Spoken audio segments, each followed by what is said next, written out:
Hello, good afternoon, good morning, good evening, wherever you are. Karibuni sana to my YouTube channel. I'm Miss Halai.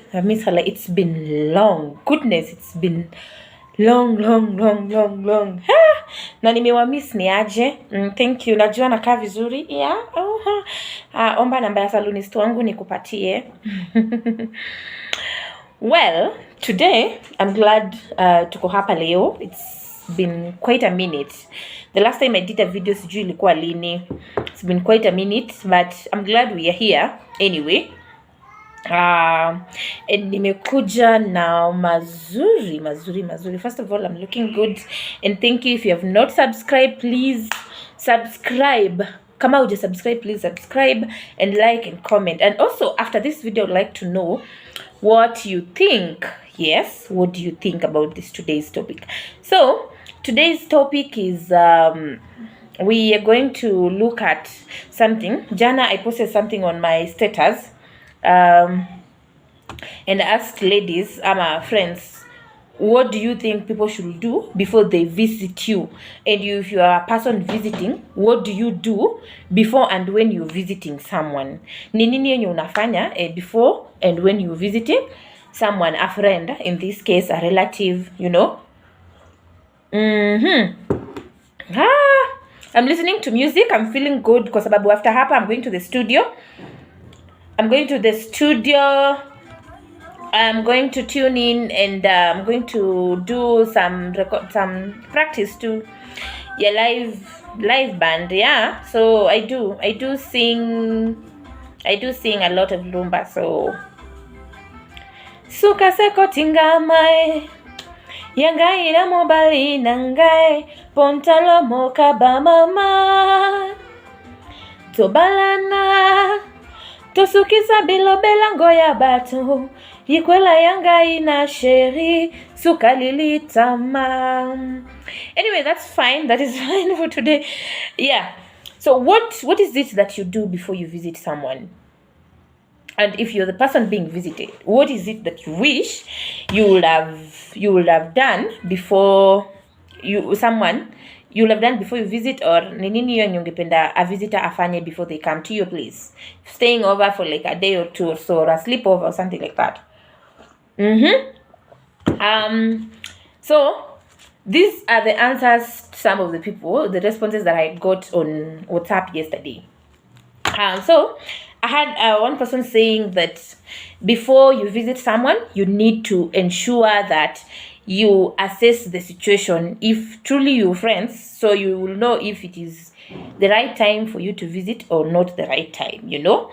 Of course, you'll be chatting with your friend every day, anakuambia venye ana feel mood yake, and you know your friend, kama ni wale wenye wako down wanataka kuvisitiwa ama hawataki, there are those people who just want to be on their own.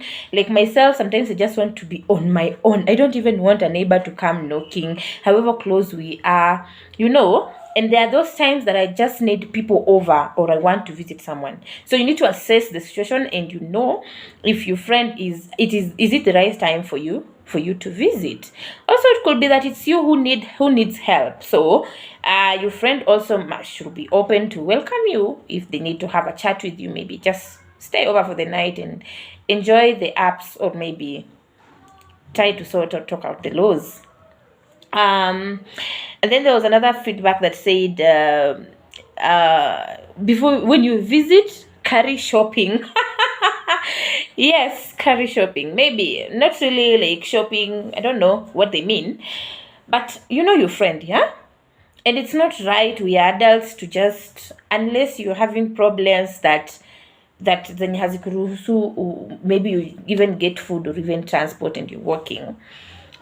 You've been advised that there was an opinion that you carry shopping. Carry shopping.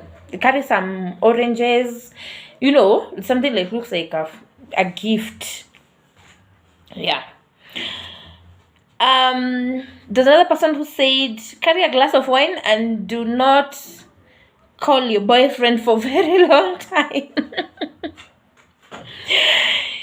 Yeah, so carry a glass of wine. Kama ni watu wa masherehe, you know, the way the whites do, maybe. Have I seen a friend coming over, and no, my friend has been visited by a bottle of wine, na nilisikia uchungu. Well, next time, please, if you're visiting me, please, I'll appreciate a bottle of wine. It doesn't have to be expensive, but just something to show that you appreciate me. And lastly, there is a comment that said, do not overstep your boundaries. Do not overstep your boundaries in someone's house. You know, it's not your house. So don't overstep your boundaries. I don't know, maybe. I think for me, it's sort of, you need to ask for permission, even to handle personal stuff. You know, nguo zangu, you're my friend, yes, but at least ask me if you can fit in my clothes. Or maybe if you can ask me for permission, like, can I use, do you have a towel? You know, you don't just hope and take a towel. Maybe unachukua towel ya anyway. Haufai kutumia, or yeah, and can I use this? Can I do this? Yeah. Vitu kama hizo, just to ensure that you're not offending someone. Of course, if your friends mnajua boundaries zenu zinafika to what level, you know, kuna wale wenye wanafika and you start buying the clothes. Kwanza I have a friend mwenye nikifika kwake mimi I start kutafuta nguo yenye natoka nayo, and they know.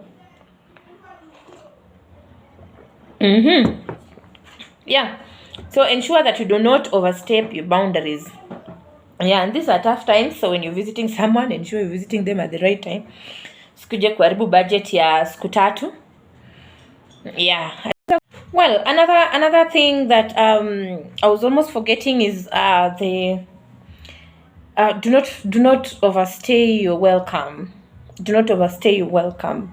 I've come to realize that squeezy, as in most of us, we were raised not to speak our minds with regards to boundaries. So we were raised in a way that, you know, it's okay to just host someone, mgeni ni wa baraka, the way they say mtoto ni wa baraka. We'll come to that another day.